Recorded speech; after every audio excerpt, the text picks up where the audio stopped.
جناب مفتی صاحب بزرگوار، سلام بر شما و امیدوار هستم که ماه پربرکت رمضان را به خوبی و خوشی پشت سر گذاشتانده باشین. اطاعات و عباداتتان قبول درگاه حق و عید سعید فطر بر شما بسیار زیاد مبارک باد.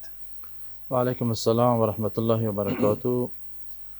و همچنان ای عیدی سعیدی فطر به تمام ملتی عزیزی وطن خود افغانستان تبریک و تهنیت عرض میکنم.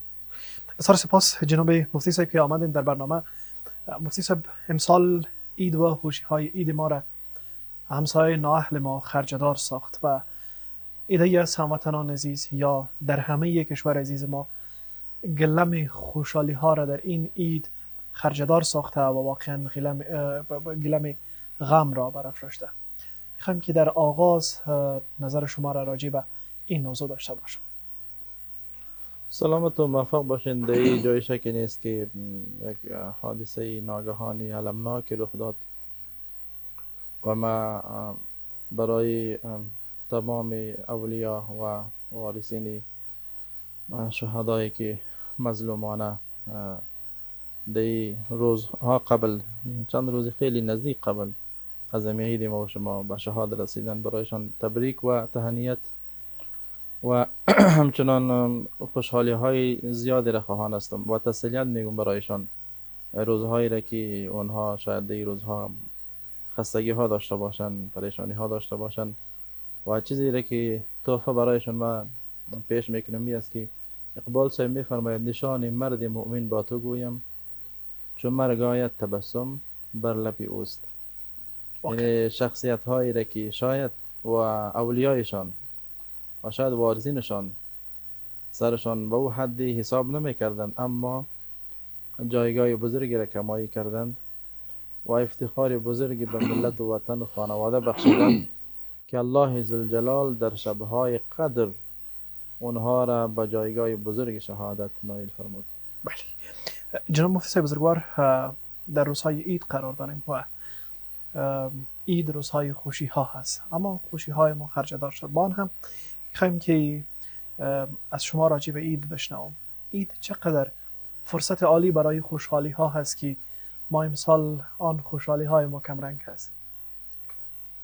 عید خو تحفه الهی است که برای بنده های خود عطا کرده. سنت جناب نبی کریم صلی الله علیه و سلم صلی است. الله علیه و سلم. ما بنده های الله مطابق امر و دستور الهی و مطابق سنت رسول کریم جناب محمد صلی الله علیه و سلم رفتار میکنیم و زندگی میکنیم و دستورات الهی هرچی بود ما به او عمل میکنیم. قبل از این سعی کنیم که رمضان بود، در ماه مبارک رمضان همه ملت مسلمان ما روزه داشتند. بله. زن و مرد و پیر و جوان همگی لب به روزه بودند و یک ماه عبادت الله را عملا انجام دادند. اگر گرسنگی بود، تشنگی بود، هر چی بود سپری کردند فقط به خاطر رضای الله ذوالجلال. و خداوند روزهای عید به طور تحفه به بنده های خود تقدیم کرده و این روزهای عید تحفه الهی است. این ما قدرش میکنیم، پاسش میکنیم، شکرش ادا میکنیم و این را ما بسیار به زیبایی خجستگی تجلیل میکنیم. بسیار عالی. آقای نوری، آمد سال جدید تعلیمی با عید یک جا شده که واقعا یک رنگ عالی را به عیدهای ما بخشیده است. ما معمولا یک فرهنگ عالی در جامعه داریم آقای نوری که معمولا اطفال نازنین عیدی میگیرد و بعضی ها میوه ها، بعضی هم ممکن پول نقد برش عطا بکند. چقدر عالی خواهد بود که با استفاده از این فرصت آقای نوری ما به جای میوه عیدی و پول نقد برش قلم هدیه بدیم، کتابچه هدیه بدیم و بکس هدیه بکنیم. در جای شکی نیست که امسال عید ما قسمی برابر شد که سال جدید تعلیمی ما بعد از سپری نمودنی رخصتی های زمستانی پی هم آمدن. اول عید و بعد از او آغاز سال جدید تعلیمی که از روز پنجشنبه یعنی 6 حمل شروع میشه که واقعا والدین اینجا به دو نیکویی روبروی هستند. یکی احسانی که در روز عید به اولاد میکنن و همچنین احسانی که در روزهای عید به خاطر تعلیم و تربیه اولادشان انجام میتن که آمادگی اولاد خدا به خاطر درسهای جدید آمادگی در ساحه جدید و نشستن در صنوف جدید و برای سال جدید آمادگی میگیرن که چی بهتر است که مصارف بیشتر روی قلم، کتاب، کتابچه و مصارف تعلیم و تربیه اولادها مصرف بکنن. بسیار عالی است. آقای نوری، وزارت محترم معارف چقدر آمادگی برای آغاز سال جدید تعلیمی دارد؟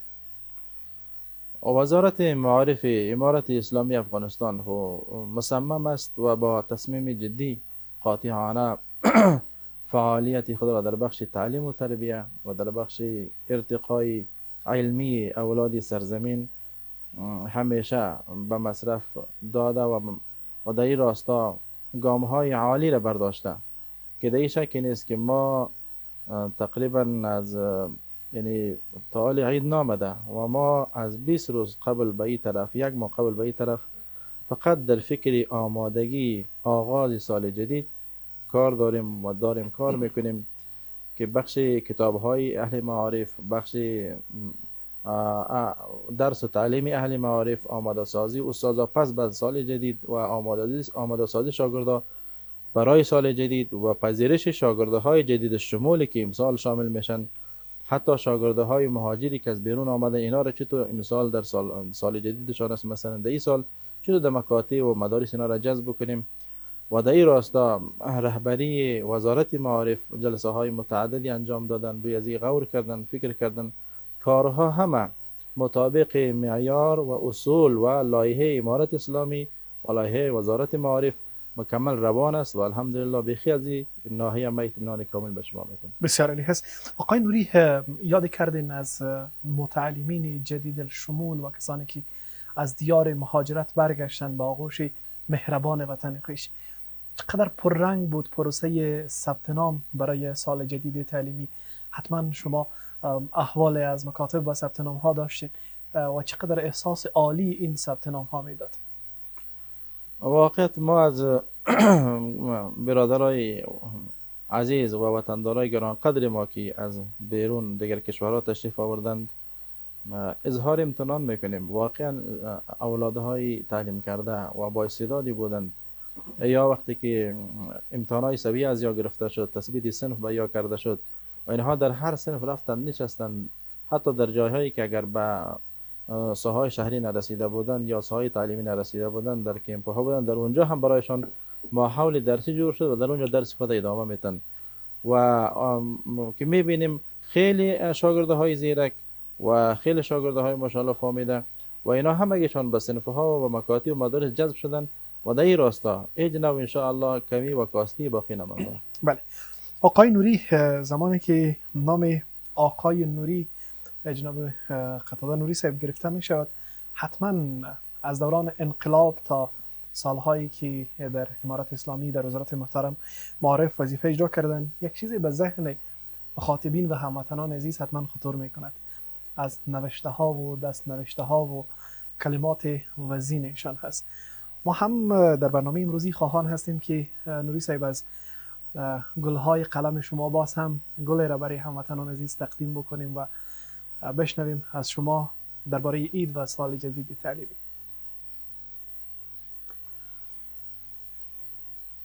سلامت و موفق باشین. قطعه شعر جدیدی غزل در ارتباط با روزهای ما ترتیب دادیم بسیار که عید فطر است بیا هموطن آغوش شویم.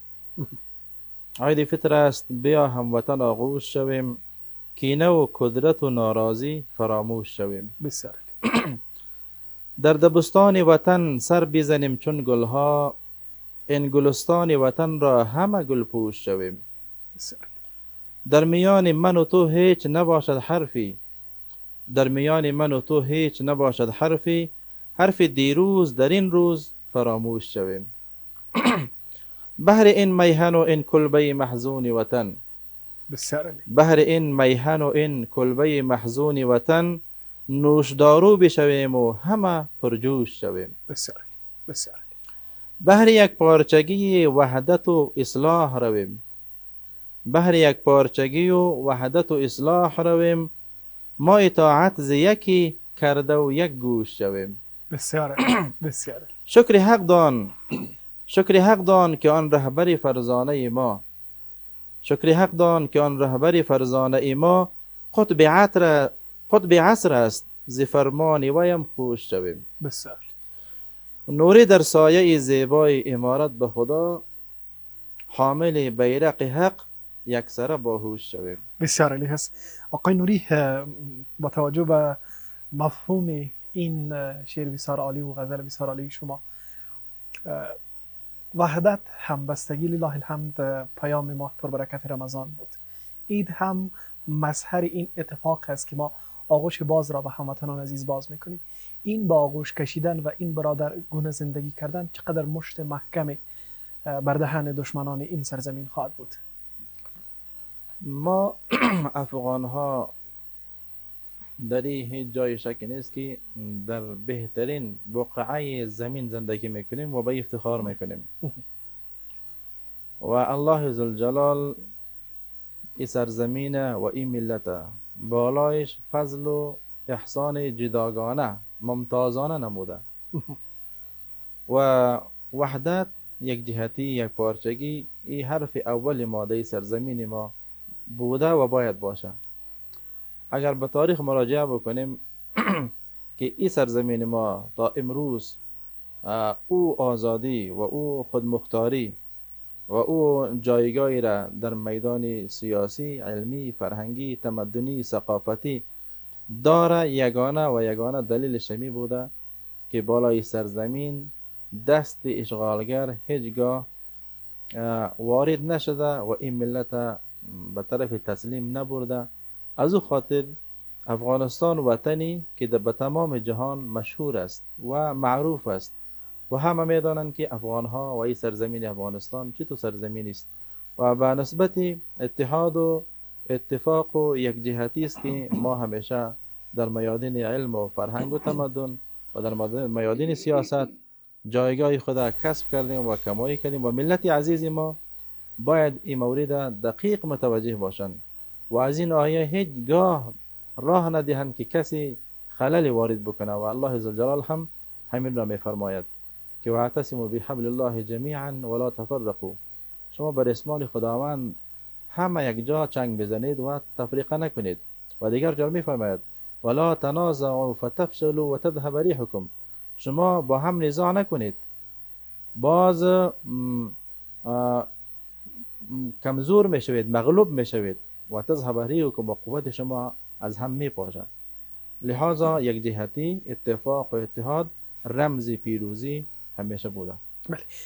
آقای نوری، جا دارد که عید مبارکی بگوییم به آن عده از قهرمانان عزیز ما که در میدانهای جنگ قهرمانانه میرزمند و از کشور عزیز خود و از امارت اسلامی دفاع مقتدرانه میکند.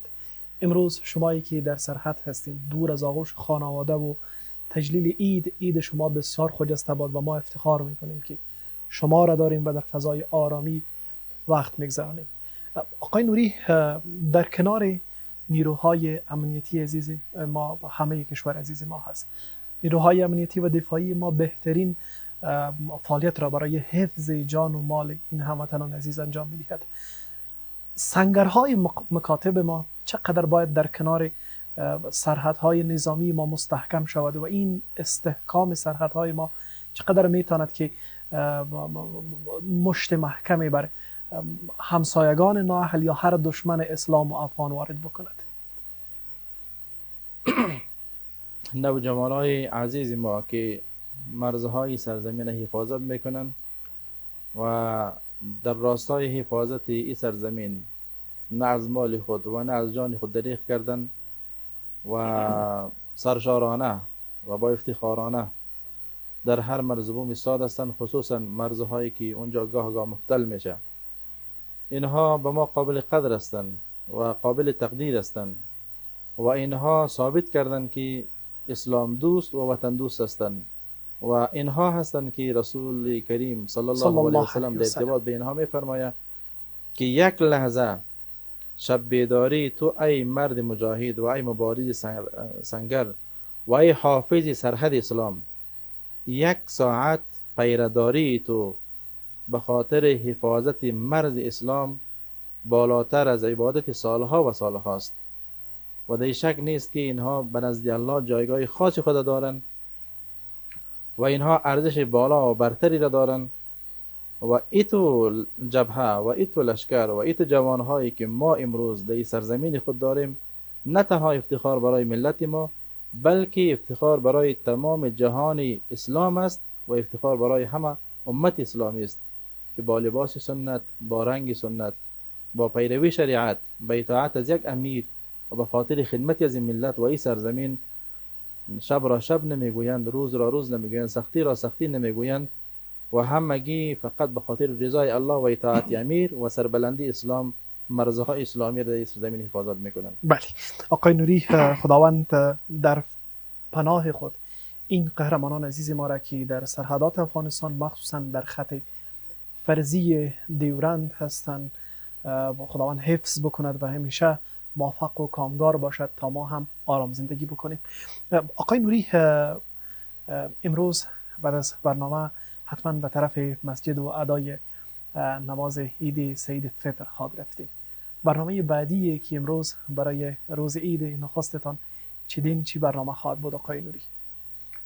من تصمیم خو اینمی را گرفتیم که دوستای ما و اهل معارف ما در هر گوشه و کناری که هستند اول یار خبر بگیریم و شاگردهای عزیز خود رفته زیارت بکنیم، کسایی که مستحق هستند و کسایی که آسیب دیده هستند اونها را رفته خبر بگیریم و اونها را از نزدیک همراهشان بنشینیم، تسلیت برای اونها شود و همچنان قسمی که سنت نبی کریم صلی الله علیه و آداب گشت و گذار عید به ما تاکید کرده، ما به مو آداب زندگی کردیم میکنیم و همچنان شاگردای خود توصیه کردیم که شما در روزهای عید متوجه باشین، مکمل نظم اخلال نکنین، مطابق آداب و اصولی که استادها به شما گفتند در بین شهر رفتار بکنین تا همه بدانند که تعلیم و تربیه یعنی چی، استعداد علمی و خواندن در یک مکتب اسلامی، در یک مدرسه اسلامی یعنی چی، تا شما الگو برای جوانهای باشین که اونها